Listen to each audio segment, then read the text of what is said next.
wa rahmatullahi wa barakatuh.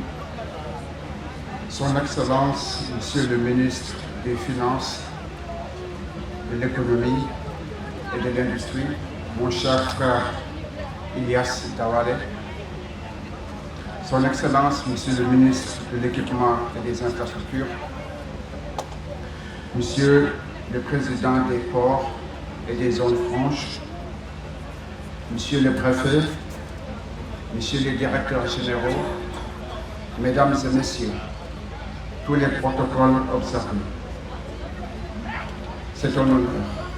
C'est même un très grand plaisir d'être avec vous aujourd'hui pour procéder au lancement des travaux de la route nationale numéro 1, un jalon important pour Djibouti et la sous-région.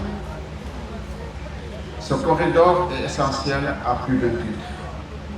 En effet, aujourd'hui, nous ne parlons pas seulement d'une route, nous parlons de connexion, d'opportunités et d'ambition.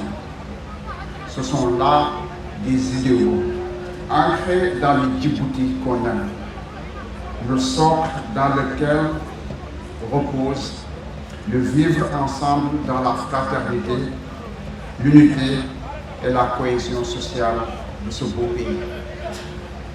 Permettez-moi, Monsieur le ministre, juste un petit temps pour partager avec vous en quoi cette route contribue aux idéaux, aux 3 idéaux des Djiboutiens que je viens de mentionner.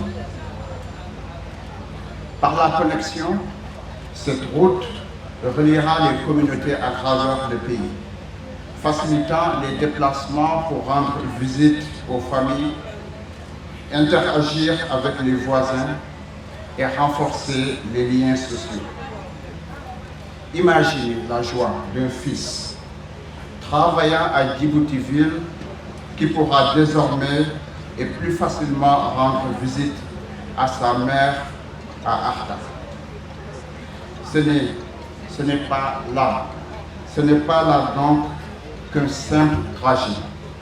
C'est une connexion qui enrichit des vies.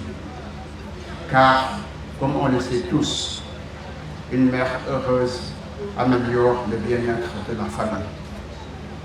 Des opportunités, la RM1 réhabilitée en créera plus encore. C'est une porte ouverte vers la croissance économique, une croissance inclusive pour les Djiboutiennes et les Djiboutiens, et bien au-delà des frontières de Djibouti pour nos frères et sœurs de la République fédérale et démocratique de l'Éthiopie. Cette route va créer des emplois, faciliter le commerce et renforcer le rôle de Djibouti dans la sous-région. Que ce soit à travers les emplois créés immédiatement par sa construction ou l'accès à de nouveaux débouchés à long terme, cette route ouvrira de nouvelles perspectives pour le peuple djiboutien, créera davantage des opportunités par la libre circulation des personnes et des biens. Et c'est là que cette route devient un maillon essentiel dans le développement du Djibouti et de la sous-région. D'ambition, elle en a, car la route nationale numéro 1, la RM1, symbolise la vision ambitieuse du Djibouti pour l'intégration régionale, la stabilité et la prospérité pour tous. C'est un message fort.